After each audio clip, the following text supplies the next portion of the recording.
que até hoje, quando vão falar sobre homossexualidade, ainda continuam com aquela visão da década de 50, 60, 70, dizendo que é uma normalidade, que é um pecado, é um desvio, que deve ser sublimado, enfim. O que mostra que são pessoas que não fazem essa atualização. Lembrando aqui que essa atualização, ela tem que se situar sempre nos princípios básicos da doutrina espírita, que todos nós sabemos quais são. Então, esse foi um tema que eu pesquisei bastante, como eu sempre faço, depois eu vou disponibilizar para alguém da casa o PowerPoint para que vocês possam rever as referências. Também nos slides tem o meu e-mail, quem quiser me fazer uma pergunta ou pedir outras referências, porque aqui eu não coloquei, obviamente, todas.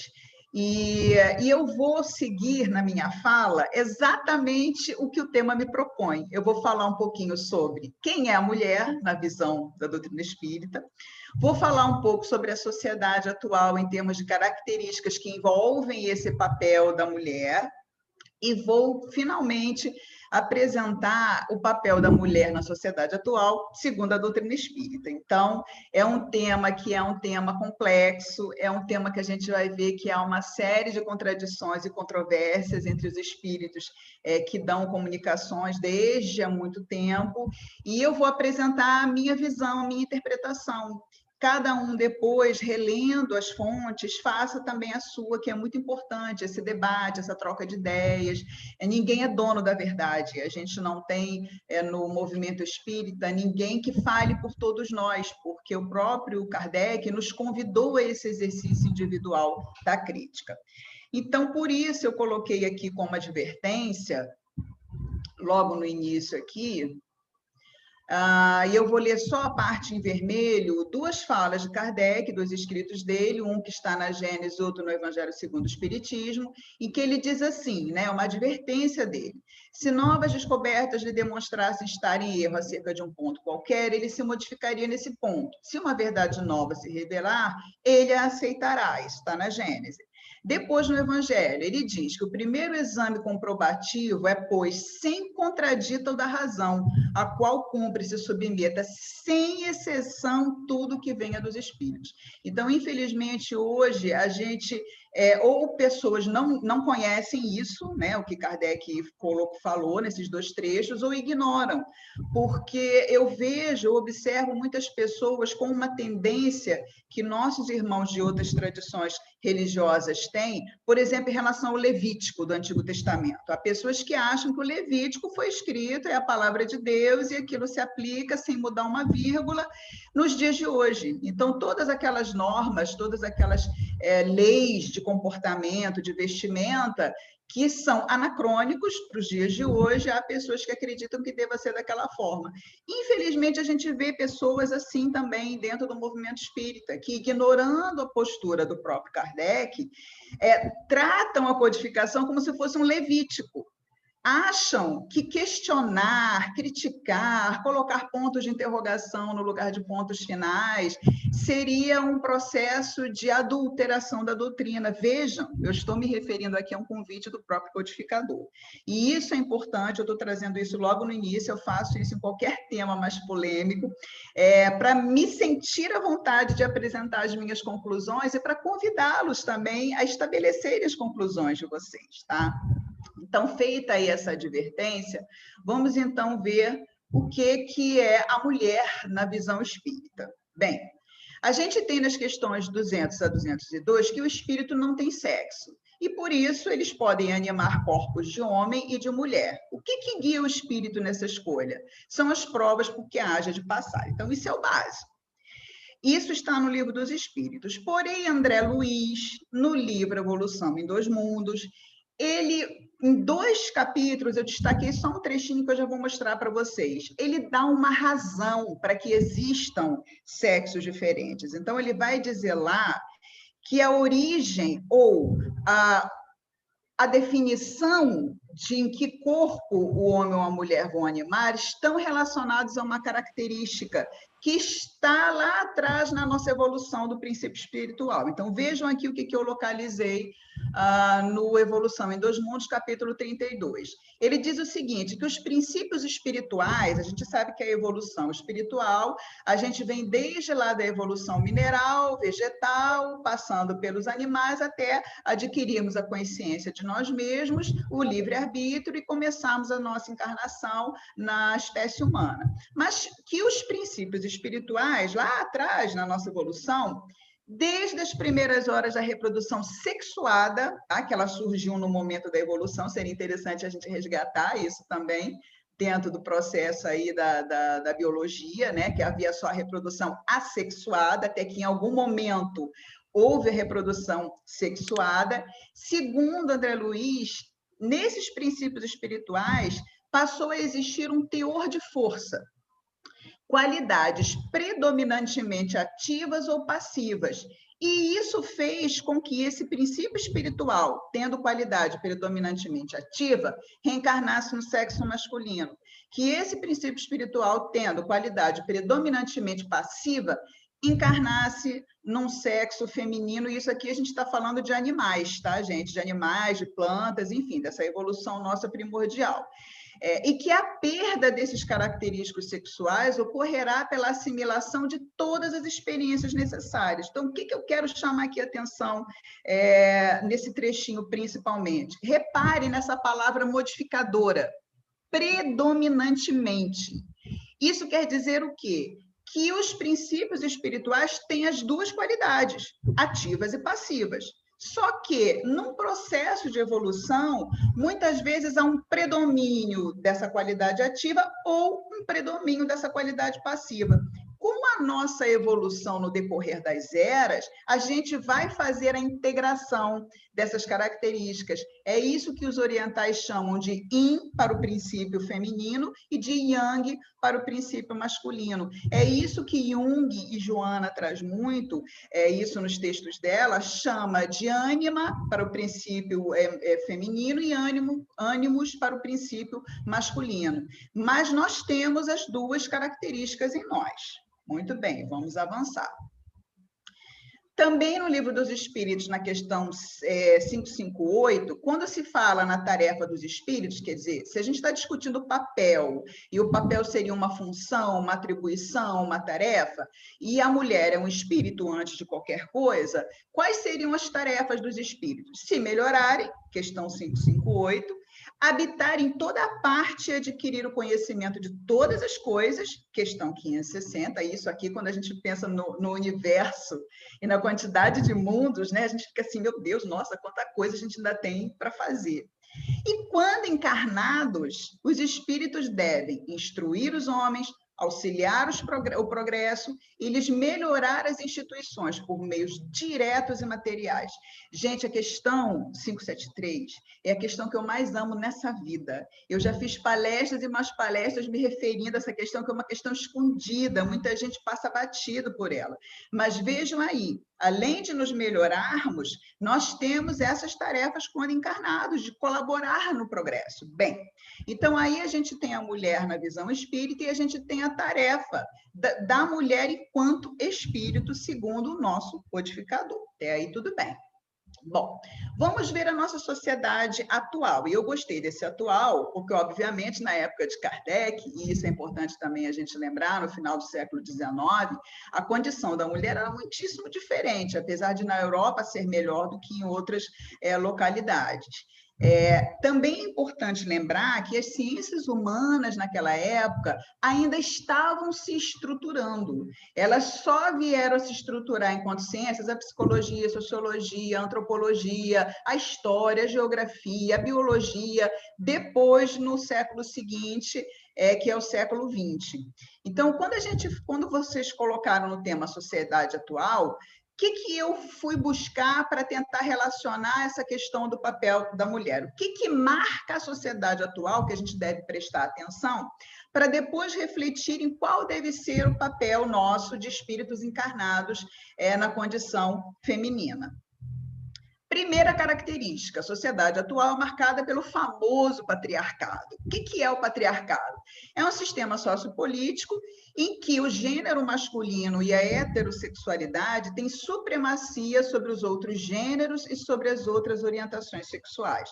Então, o patriarcado vem marcando, desde da organização das sociedades, das civilizações mais modernas, vem marcando as sociedades e ainda é uma característica acentuada nas sociedades tanto ocidentais quanto orientais. Dentro desse patriarcado, a gente tem o machismo. O que é o machismo? É um conjunto de crenças e práticas sociais que promovem a negação da capacidade da mulher em vários âmbitos, no econômico, no familiar, legislativo, sexual, por aí vai. O machismo é a razão pela qual as mulheres não chegam a cargos de responsabilidade, quando chegam, não ganham o mesmo que os homens, e o que leva as mulheres a serem assassinadas e maltratadas, geralmente. Então, reparem que o machismo é uma ideia de que o homem é superior à mulher, isso é importante a gente ter em mente, tá? E essas definições todas eu fui buscar em dicionários de sociologia. O machismo não é simplesmente o homem negar o direito à mulher, ele nega, o machista nega os direitos porque ele acha que a mulher é inferior ao homem, que o homem tem mais capacidade. Contrapondo-se a essa ideia do machismo, a gente tem também nas sociedades atuais o feminismo. E o que é o feminismo? É um movimento teórico-político que acredita na igualdade entre os homens e mulheres e defendem que as mulheres devem ter os mesmos direitos que os homens. Aí algumas pessoas vão dizer assim, então o feminismo é o oposto do machismo. Não, o feminismo não é o oposto do machismo, porque nós feministas não acreditamos que a mulher é superior ao homem. Os machistas acreditam que o homem é superior à mulher, mas as feministas não. As feministas acreditam na igualdade entre homens e mulheres e defendem que todos devemos ter os mesmos direitos. E aqui, quando a gente fala em direitos, é importante a gente lembrar que não são só aqueles direitos básicos previstos na legislação civil, mas também o direito ao lazer, o direito à participação política, o direito ao estudo, o direito ao trabalho na carreira que se quer, o direito ao descanso, o direito à aposentadoria, tudo aquilo que a mulher merece, que o homem merece também enquanto cidadãos. Então, não seriam só aqui direitos, a gente não está falando só no direito, por exemplo, como se vocês entrarem na internet, existem estatísticas e estatísticas sobre isso, né? Que mulheres no mesmo cargo ganham, se não me engano, pelo menos 38% ou 40% a menos do que o homem para exercer a mesma função, uma função idêntica. Ou seja, isso daí é uma injustiça. Os direitos em termos de atividade profissional não estão sendo igualitários, mas esses direitos não se restringem só a isso, esses direitos envolvem todos os direitos que a gente possa pensar, e aqui a Declaração Universal dos Direitos Humanos é uma referência. Esse é o retrato da nossa sociedade atual, ainda é assim. E a gente tem um exemplo, que é um exemplo que a gente vê dentro de casa. Quem é que faz o serviço da casa? Onde vocês estão, né? Onde as mulheres que me assistem, onde os homens que me assistem agora estão. Quem é que faz o serviço da casa? Quem mora na casa se beneficia de tudo que tem na casa, da limpeza da casa, das roupas limpas e passadas, da alimentação que se faz ali. Então, todos deviam igualmente dividir as tarefas da casa. No entanto, o que a gente observa hoje em dia? A não serem casais jovens que tiveram uma criação já feminista. A gente observa que isso ainda é visto como tarefa da mulher. E tanto a mulher se amolda a esse papel, quanto os homens também ficam quietinhos e deixam que isso se faça dessa maneira. Quando os homens ajudam, eles usam essa linguagem da ajuda, que na verdade não é uma ajuda, é um dever. É aquela questão, né, de quem faz a comida não lava a louça e vice-versa. Então, a gente observa esse patriarcado, esse machismo, a gente observa dentro das nossas casas hoje em dia. E quem é a grande responsável? A pergunta que não quer calar. Quem é a grande responsável por ainda haver tanta diferença nas atribuições dentro do lar em relação à figura do homem e da mulher? É da própria mulher, que quando tem filhos homens, educa esses filhos homens, reproduzindo esse machismo, reproduzindo essas noções do patriarcado. Mas veja que a gente não faz isso porque quer simplesmente, a gente faz isso de uma maneira automática. Então, na sociedade atual, a mobilização das mulheres feministas, entre as quais eu me incluo, promoveu importantes conquistas na diminuição da desigualdade entre os gêneros. O direito ao voto, que a gente não tinha, só conseguimos conquistar aqui no Brasil, por exemplo, na década de 30, após mobilização. A autonomia legal, porque houve uma época que até para trabalhar a mulher casada tinha que ter autorização do marido. Já pensaram nisso? Querida, assina aqui, eu quero trabalhar, quero tanto trabalhar, assina aqui para mim para eu poder trabalhar. Quer dizer, a autonomia legal, a liberdade sexual que o homem sempre teve, isso com a pílula anticoncepcional no século passado, a mulher também conseguiu, a mobilização, o direito ao estudo, etc. Então, o cenário da sociedade atual na qual essa mulher se situa, né, esse espírito encarnado na condição feminina, é esse daí. E a gente tem que, assim, dar graças de ter tido o merecimento de encarnar aqui no Ocidente, porque no Oriente a gente sabe que a situação é muito pior de tudo isso que a gente está falando aqui. Pois bem.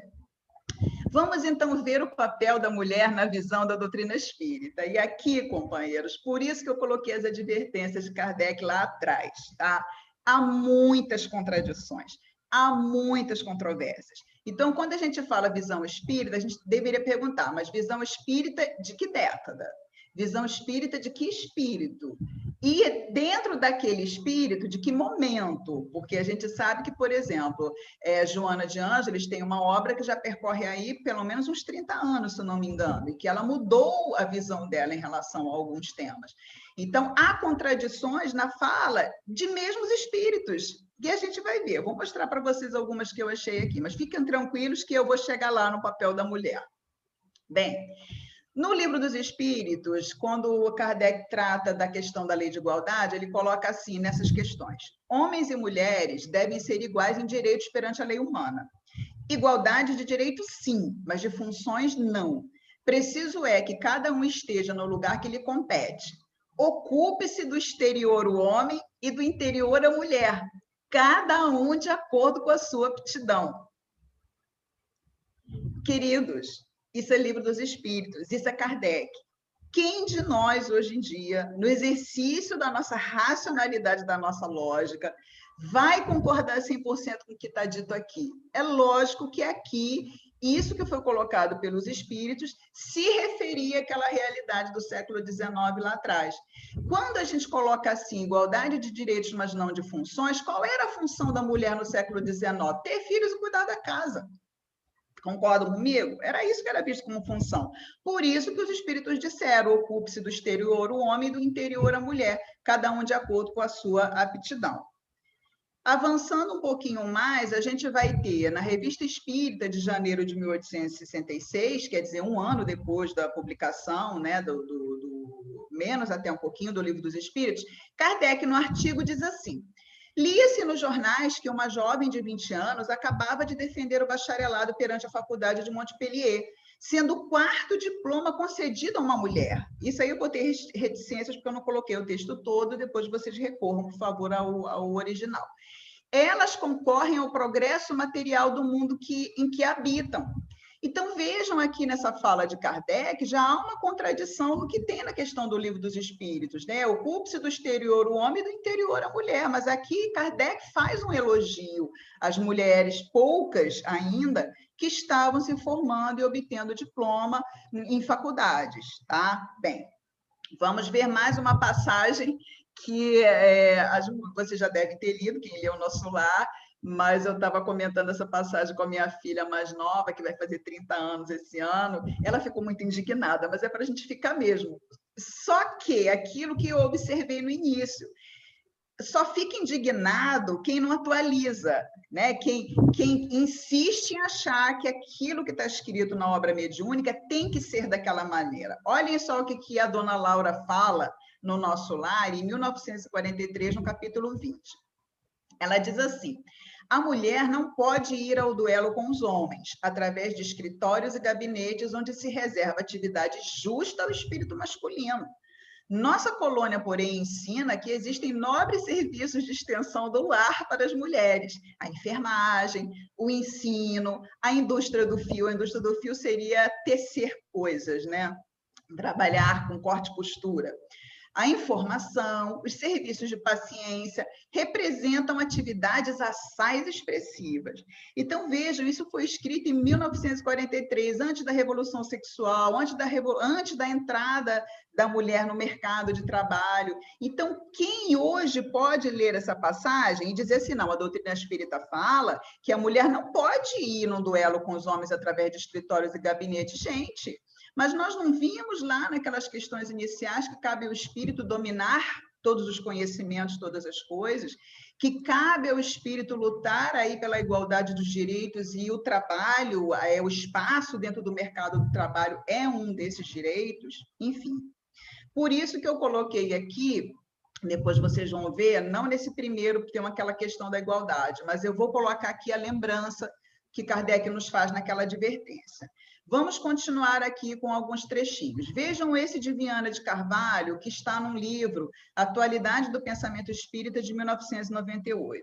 Eu também recortei algumas coisas, tá? Na questão 12, perguntam assim para Viana: tem sido crescente a participação da mulher no mercado formal de trabalho? Ao mesmo tempo, ela vem assumindo, em muitos casos, a manutenção da casa e a educação dos filhos. Como analisar esse fato na perspectiva do futuro da família? Aí Viana responde o seguinte, observem só que coisa interessante isso aqui. Quando os resquícios do comportamento machista cederem lugar aos direitos de igualdade entre homens e mulheres, os primeiros terão idênticos deveres na construção da família e orientação dos filhos. Os deveres serão equanimemente divididos, conforme já vem acontecendo em algumas comunidades. Gente, quando a gente lê esse primeiro parágrafo, a gente fala assim, yes, atualizou o pensamento em relação ao papel da mulher. Tá? Mas vejam o que ele fala em seguida, na mesma questão. Ao homem competem deveres próprios do caráter masculino, do seu vigor e tipo de trabalho, enquanto que à mulher são propostos labores domésticos compatíveis com a estrutura feminina, dócil, maternal, sem qualquer sobrecarga para a sua economia emocional, não se lhe negando o direito à participação no mercado de trabalho. Eu não sei porque, assim, eu não estou vendo a carinha de vocês. Mas quando eu vi na mesma questão, na mesma resposta, essas duas coisas, opa, o que é isso aqui? Ele está dizendo uma coisa num parágrafo e dizendo na outra. Isso é óbvio, isso é patente. Porque no primeiro parágrafo, que está joinha, de acordo com essa atualização, com essa evolução do papel da mulher na sociedade, ele está dizendo aqui que o homem tem que assumir, sim, o lugar dele dentro de casa, na criação dos filhos. Porque, gente, a única coisa que o homem não consegue fazer é gerar o filho e amamentar. Aonde está escrito que o homem não pode? Trocar fralda, fazer mamadeira, fazer mercado, cozinhar, arrumar casa, faxinar banheiro. Onde? Ninguém nunca me mostrou onde é que está escrito isso. Não vem com manual de instrução daqueles que encarnam na condição masculina. E, no entanto, as pessoas entendem que isso tudo é tarefa feminina, que o homem não tem condição de fazer isso. E aí eu vou chamar a atenção de vocês para um acontecimento também muito atual, que é a adoção de crianças por casais homoafetivos. Então, vocês imaginem 2 homens gays adotando um bebê. Eu conheço, por exemplo, muito perto de mim, parceiros que fizeram isso, adotaram 2 crianças em momentos diferentes, um maiorzinho um pouco, mas ainda bebê, e o outro bebê, e eles fazem tudo dentro de casa, dividindo entre eles as tarefas. Então, esse primeiro parágrafo, Viana de Carvalho merece assim uma estrelinha, né? Se a gente fosse falar numa linguagem de professora de antigamente. Mas depois ele acaba dando uma escorregada e voltando para uma visão machista e patriarcal. Aí vocês vão me perguntar, mas como isso acontece? Por isso que a gente tem que estudar o livro dos médiuns. Olha a galerinha aí da parte da mediunidade que já estudou o livro dos médiuns de ponta a ponta. O que é isso aqui? Influência do médium, provavelmente. O médium é de uma geração em que isso era bem assim na época dele, ele cresceu nessa sociedade patriarcal machista, ele viu isso, então deve ter sido uma influência aqui do médium. Por isso que a gente tem que o primeiro exame comprovativo ciência contradito da razão, a qual se cumpre e se submeta, sem exceção, tudo que venha dos espíritos. Aí vocês vão falar assim, ai meu Deus, será que acabou? Não, não acabou, porque agora eu vou trazer Joana. Vejam o que Joana fala, e aí eu convido vocês, assim, com muita veemência, eu convido vocês a lerem esse capítulo que está no livro Encontro com a Paz e a Saúde, principalmente páginas 82 e 83, em que a Joana vai falar do machismo, ela vai falar do feminismo, depois ela vai falar da igualdade de direitos. Por favor, me ajudem nessa análise. Leiam, porque pode ser que eu tenha, como eu falei antes, ninguém é dono da verdade. Pode ser que eu tenha me equivocado na leitura de alguns desses trechos. Então, se vocês forem lá na mesma fonte, e se vocês divergirem da minha colocação, das colocações que eu vou fazer aqui agora, me mandem um e-mail, né? Ou a gente vai conversando ali, eu passo meu telefone, a gente troca uma ideia pelo WhatsApp. Mas o que eu vi ali nesse capítulo do Encontro com a Paz e a Saúde foi a mesma coisa que eu vi na obra em que Viana de Carvalho responde aquela questão que nós acabamos de ver, a contradição, que ele diz uma coisa e depois ele se contradiz. Joana faz isso também. Então, a princípio, a gente vai lendo, a gente fala, poxa, que legal, está criticando o machismo, está mostrando que ao homem cabe também responsabilidade no cuidado com a casa, no cuidado com os filhos, né? Responsabilidades têm que ser divididas, vamos acabar com essa linguagem da ajuda, isso não existe mais e tal. Só que vejam o que ela diz lá. Eu selecionei algumas coisas para mostrar para vocês a contradição, tá? Ocorre que a mulher é essencialmente mãe. Olha que interessante isso. Ocorre que a mulher é essencialmente mãe. Isso hoje em dia procede? Quer dizer, toda mulher, para ser mulher, ela tem que ser mãe? Para se dizer mulher e realizada como mulher? Joana fala, a mulher é essencialmente mãe. Tá. Como efeito psicológico do ressentimento feminino, mal contido por séculos, adveio a reação mediante a qual a mulher, procurando evadir-se da responsabilidade maternal, ou não desejando filhos, que sempre se apresentam como obstáculos, o grifo não é meu, tá, gente? O grifo é de Joana. Que sempre se apresentam como obstáculos ou impedimento à sua ascensão no mundo das disputas financeiras e sociais, sente-se liberada do compromisso. Queridos amigos e amigas, reparem o estigma que está sendo colocado aqui no texto em cima daquelas jovens mulheres, principalmente, que optaram por não ter filhos, e hoje em dia isso vem sendo um fenômeno cada vez mais frequente. Primeiro, ela parte do princípio aqui que isso tudo é uma vingança, né? É um ressentimento que as mulheres foram acumulando por ter sido negado a elas, historicamente, acesso a determinadas carreiras. Depois ela diz que a mulher que resolve não ter filhos é porque vê os filhos como obstáculos ou impedimento à sua ascensão no mundo das disputas financeiras e sociais. Aí eu pergunto a vocês, principalmente se tiver alguma mulher que me ouve nesse momento, que esteja nessa condição de ter optado não ser mãe, por que não se encaixava em seu projeto de vida, porque não sentiu necessidade, porque não tem paciência para ser mãe. Se vocês olham isso, se isso faz sentido, à luz da razão e da sociedade atual. E aí eu me lembrei das minhas filhas. Eu tenho 3 filhos, né? 2 meninas e um rapaz. A mais nova, olha que interessante, quando eu comentei isso com ela, ela já tinha dito para mim, ela tem 30 anos e ela está morando em Hamburgo, ela vai se casar agora com um alemão, está morando lá. Já faz 5 anos que ela foi embora para estudar e acabou ficando. E ela disse assim para mim, ela falou, mãe, eu e Ente decidimos não ter filhos. Eu doida para ser avó, gente, eu confesso. Doida para ser avó, mas não tenho um neto humano, só tenho pet neto. Mas tudo bem, ela era a minha última esperança. Eu falei, tá, eu não questiono nada. Vida de filha adulta é vida de filha adulta. Aí eu falei, sim, filha, mas vocês resolveram não ter filhos? Foi consenso, procura-se entender a decisão. Sabe o que ela me falou? Que lá na Europa, jovens da geração deles cada vez mais estão decididos por essa opção, preocupados com a pegada humana no planeta. Então, vejam como é que isso que Joana coloca aqui de uma forma tão dura e rígida não se aplica a todos os casos. A minha filha e meu genro decidiram não colocar mais uma criança, mais um ser humano no mundo, porque já tem gente demais, vai ser mais uma pessoa para consumir a água, vai ser mais uma pessoa para consumir uma série de coisas, e eles acham que o planeta, aliás, eles não, os cientistas também vêm alertando isso.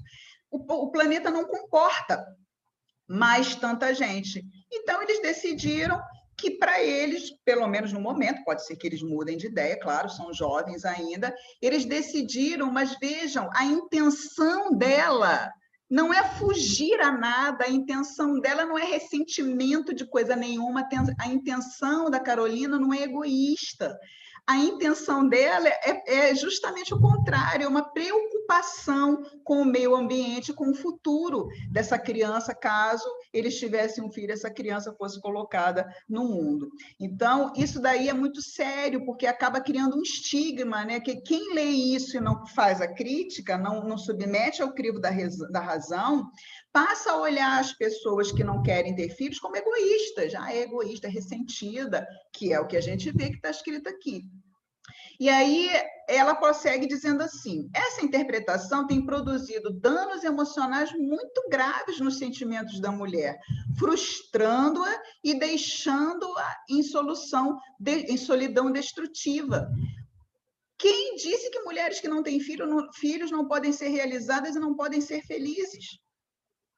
Eu conheço várias, eu tenho várias amigas, no mundo acadêmico a gente vê muito isso, que não têm filhos, mas estão cercadas de amigos, de projetos, são pessoas extremamente realizadas, têm sobrinhos, apadrinham crianças, mas não sentem falta, nem têm solidão, nem se sentem frustradas porque decidiram não ter filhos. Aí vejam também a outra pérola que tem nesse livro, né, na colocação de Joana. Por outro lado, desejando a maternidade, delega a outros a função educativa dos filhos, fugindo a responsabilidade do lar, ao qual retorna cansada, ansiosa, quando não estressada ou amargurada. Ué, para onde que a gente vai correr, então? Repare que se a gente decide não ter filhos, isso é uma coisa ruim, porque isso demonstra um egoísmo. Se a gente decide ter filhos e continuar trabalhando, porque toda mulher hoje em dia, claro, pretende se realizar trabalhando, a não ser aquelas que façam outra opção, sem problema nenhum também. A mulheres falam assim, não, eu quero me dedicar à família, aos filhos. Beleza, se isso a pessoa se realiza. Mas imaginem aquela mulher que quer ter filhos e quer continuar, ou precisa, né? Não é só questão, muitas vezes, de querer, precisa continuar a trabalhar, ela ainda vai se sentir culpada porque ela tem que colocar a criança na creche ou colocar alguém para cuidar daquela criança, mas percebam, ela não está fugindo da responsabilidade do lar, ela não está fugindo da ação educativa dos filhos. Eu sou uma mãe de 3 filhos que eu sempre trabalhei, sempre estudei e sempre dei conta de fazer tudo. Então, por que outras mulheres, com auxílio, claro, das suas redes de apoio, também não conseguiriam fazer? Então, a gente repara aqui, né, nessas colocações de Joana, uma responsabilidade muito grande jogada só no ombro da mulher, porque cadê o homem aqui, né? Que a gente viu que ao homem cabe também, porque a única coisa que ele não pode fazer é amamentar e parir, mas o restante ele pode fazer. Então, a responsabilidade aqui fica toda, inclusive a mulher não pode nem retornar cansada, ansiosa, estressada e amargurada. Aí eu pensei na quantidade de mulheres brasileiras que trabalham para ganhar o seu pão de cada dia e ainda passar dificuldade, que não tem escolha, porque a mulher de classe média muitas vezes tem escolha, e isso aqui deve estar escrito para a mulher de classe média, porque a mulher pobre ela não tem escolha, ela tem que trabalhar, e que chega, assim, ansiosa, estressada e amargurada em casa, porque ela tem a dupla, tripla e a quádrupla jornada de trabalho, porque o companheiro ainda não tem essa visão de que é necessário dividir com ela as tarefas domésticas e as tarefas de educação de filho. Então, quando a gente vai buscar na literatura espírita, nas referências, o que a gente vê? Contradições. A gente vê no momento, e vocês vão ler lá, eu tenho certeza que vai todo mundo correr, depois vocês me contem, para ver lá esse texto do Encontro com a Paz e a Saúde. Ela fala coisas interessantes sobre o machismo, ela bate também nessa questão do machismo, ela fala do feminismo, mas em alguns momentos, e o meu livro está todo cheio de pontos de interrogação, eu não coloquei todos aqui, que não daria tempo de nós discutirmos todos, mas eu coloquei vários pontos de interrogação. E aí vocês vão me perguntar assim, gente, mas Joana de Ângeles não é um espírito evoluído? É, bem mais evoluído que Tânia Wilson, pelo menos. Mas ela não é um espírito perfeito. Joana de Ângeles não é um espírito perfeito. Ela é um espírito que é passivo de ter uma opinião própria, que é tributária de uma herança de suas encarnações anteriores. Vejam nas últimas encarnações de Joana, ela não foi mãe. Em nenhuma delas. Não, foi sim, que ela foi mãe em Joana de Cusa, mas nas mais recentes ela não foi mãe. Então, o lugar de fala dela é um lugar de fala daquela sociedade antiga, em que cabia à mulher aquele outro papel. Então, além disso, existe também aqui, claro, a questão sempre da influência do médium. Bem, aqui, mais uma vez, a advertência de Kardec. O primeiro exame comprovativo é, pois, sem contradito da razão, ao qual cumpre se submeta sem exceção tudo que venha dos espíritos. Queridos, se nós não continuarmos a fazer isso, nós vamos virar uma religião como todas as religiões clássicas com todos os defeitos, defendendo levíticos da vida e dogmas ultrapassados. Por isso que é importante que a nossa leitura, e por isso que eu gosto, esse quentinho no coração que me dá ao receber esses temas, eu gosto desses temas que é para justamente trazer Kardec para nos lembrar disso, que a gente esquece que a gente tem. Ele nos deu essa responsabilidade e essa permissão. Muito bem. Aí vocês devem estar se perguntando, mas afinal, Tânia Wilson, qual é o papel da mulher na sociedade atual, segundo a visão da doutrina espírita? E eu vou mostrar para vocês qual é o papel. Então, eu vou dar 2 exemplos. Então, vamos lá. Qual é o papel de nós mulheres, de nós espíritos encarnados na condição feminina? A mulher cabe se melhorar, habitar em toda parte, adquirir o conhecimento de todas as coisas, e quando encarnada, deve instruir os homens, auxiliar o progresso e melhorar as instituições por meios diretos e materiais. Show! Isso é Kardec. Voltamos a Kardec, voltamos ao Livro dos Espíritos e está tudo aqui. Então, é claro que a mulher, por ter útero, por poder gestar uma vida, cabe àquelas mulheres que também quiserem, que estiver dentro da sua programação reencarnatória, porque eu acho que nem todas, eu acho não, tenho certeza que nem todas programam isso, terem filhos, por exemplo, ou chegam aqui e mudam as suas escolhas, o que também é uma possibilidade, né? A gente tem livre-arbítrio sempre, apesar do nosso planejamento. Então, a gente vê que a todas as mulheres cabe exatamente aquilo que cabe aos espíritos encarnados na condição masculina. Porque o papel, na verdade, nosso enquanto espíritos, é isso daqui, que foi colocado lá pelos espíritos a Kardec naquela época. E dentro disso aqui é um mundo de coisas que nós podemos realizar, principalmente melhorando as nossas instituições por meios diretos e materiais. Não tenham medo, queridos, do feminismo. As pessoas costumam demonizar o feminismo e as feministas, porque todo movimento tem seus extremos. E as pessoas pegam esses extremos e ficam ali batendo e jogando luz, né? Colocando uma luz forte nesses extremos. Mas o feminismo é um movimento que surgiu para garantir aos espíritos encarnados na condição feminina que possam melhorar as instituições por meios diretos e materiais, auxiliando o progresso, e instruir os espíritos encarnados na condição masculina.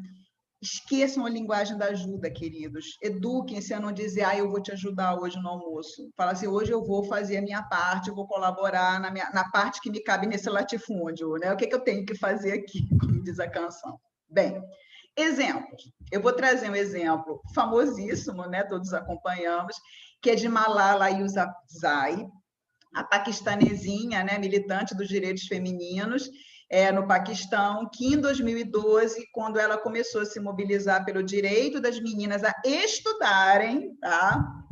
Ela sofreu um atentado dos talibãs, quando ela tinha 14 para 15 anos, ela sofreu um atentado a queima-roupa, foi baleada, foi transferida para Londres, conseguiu ser salva, né, sem nenhuma sequela, ela só ficou com alguma coisa, eu acho que assim, no rostinho físico, mas sem nenhuma sequela intelectual. E ela ganhou o Prêmio Nobel da Paz aos 17 anos, é a pessoa mais jovem a ter ganho o Prêmio Nobel da Paz, e ela continua até hoje na luta pela igualdade dos direitos das mulheres, principalmente pelo direito de estudar, de escolher, de ter suas decisões. No Paquistão, por exemplo, é muito comum que as famílias é que decidam com quem que as meninas vão casar e etc. Então, reparem que os espíritos desencarnam numa condição feminina ou masculina, lembrando que nós temos os dois dentro de nós, yin e yang, ativo e passivo, ânima e ânimos, nós temos isso dentro de nós, e aos pouquinhos nós vamos integrando isso no nosso processo evolutivo. Então, a gente desencarna, e ela com certeza veio com uma tarefa, como uma missionária, é um espírito que reencarnou nesse lugar opressor para as mulheres, para a liberdade, para os direitos das mulheres, e ela conseguiu ser um símbolo da luta da mulher pelo direito ao estudo, ao aperfeiçoamento. E nós temos aqui também a nossa querida Anália Franco. Gente, a vida dela é tão rica, que eu convido vocês a olharem a biografia dela, quem nunca teve oportunidade. É muita coisa, não daria para eu colocar tudo aqui, senão ia sobrecarregar o texto, ia ficar cansativo. Então, fica outra tarefa para vocês fazerem em casa. Anália Franco viveu em 1853 até 1919, desencarnou também por causa da gripe espanhola, assim como Eurípides Barçanufo. Ela teve formação católica, mas dizia-se que ela era espírita. Nas fontes que eu pesquisei, isso não está muito claro, está colocado assim mesmo, quer dizer, dizia-se que ela era espírita ou simpatizante do espiritismo, mas a gente sabe depois, até por comunicações dela depois de desencarnada, que ela de fato era espírita, e ela foi assim, uma mulher ímpar para a época dela, não teve filhos, casou-se, mas não teve filhos, e ela foi jornalista, poetisa, professora e escritora. Desenvolveu vários projetos nos quais buscava acolher e capacitar as pessoas necessitadas. Vejam que interessante aqui, como foi uma mulher muito à frente de seu tempo. Ela não buscava só acolher o necessitado, ela capacitava as pessoas. Os projetos dela não tinham cunho religioso. O que quer dizer isso? Ela não doutrinava nos projetos dela. Ela nem dentro do catolicismo, nem dentro do espiritismo. Ela acolhia as pessoas, ela criou várias instituições, várias escolas, vários asilos. Ela tinha também um trabalho muito interessante em mulheres que eram mães solteiras rejeitadas pela família, ou então prostitutas, e ela fazia um trabalho junto a essas mulheres também. Defendeu naquela época e lutou por igualdade étnica, então ela foi abolicionista também, pela educação livre e popular, pela autonomia, profissionalização e participação da mulher no âmbito social, e lutou também pela posição de igualdade da mulher perante o homem. Então, repetindo o nosso tema, qual é o papel da mulher na sociedade atual, segundo a visão espírita? A gente se inspirar nessas mulheres, nessa jovenzinha paquistanesa, nessa outra mulher que viveu num tempo tão diferente, mas que viveu à frente do seu tempo, lutando por esses direitos, reconhecendo esses direitos, e que nos deixou um exemplo tão bonito a ser seguido. E aqui eu volto a dizer que grande parte da responsabilidade das coisas ainda estarem como estão, com os homens não admitindo e não reconhecendo a sua parte no trabalho de casa, na educação dos filhos, por exemplo, é nossa. Porque na hora de educar, muitas vezes por um medo de uma homossexualidade, que as pessoas ainda acham que se você deixar um menino brincar de casinha, brincar de boneca, vai ser homossexual, que não tem nada a ver, não existe evidência nenhuma disso, mas muita gente às vezes acha ainda isso, né? Isso é do senso comum. Então, as pessoas, desde que os espíritos são pequenininhos, né? Reencarnam, são crianças muito pequenas, tem aquela coisa de menino, menina, aquela frase maldita, né? Rosa, meninos agora vestem azul e as meninas vestem rosa. E aí segue na separação de coisas de menino e coisas de menina. Eu queria recomendar também um vídeo que eu vou indicar também para colocar no grupo para vocês assistirem, que quando a gente trabalha as questões de gênero, a gente passa esse vídeo, que é, na verdade, um vídeo dentro de uma pesquisa que foi feita no Reino Unido sobre estereótipos de gênero. Aí pede-se a crianças entre 7 e 11 anos que as crianças desenhem pessoas de 3 profissões: piloto da Força Aérea, bombeiro e cirurgião. E aí as crianças desenham, claro, homens, né? Desenham homens. Lá pelas tantas, depois que o desenho, as professoras vão interagindo, né? Depois que o desenho vai ficando pronto, aí a professora fala assim: vocês gostariam de conhecer essas pessoas agora, ao vivo, na real? Ah, queremos, queremos, queremos. Aí entram 3 mulheres paramentadas, uma piloto da Força Aérea, do Reino Unido, uma cirurgiã e uma bombeira, as 3 mulheres. Gente, é hilário a cara que as crianças fazem, de espanto. Aí tem criança que fala assim, não, elas estão fantasiadas. Porque já nessa idade, a maioria das crianças já foi educada dentro de estereótipos de gênero, que aquelas profissões não são profissões de mulher, são profissões de homem. E é muito importante que a gente faça esse trabalho com os nossos filhos, com os nossos netos, aquelas que decidiram ser mães, que já comecem a ficar observando aí esse tipo de coisa. Então, bem, dito isso tudo, né, é uma pena a gente não poder trocar e eu responder perguntas, mas está aí meu e-mail, né, fica o convite para troca, para o debate.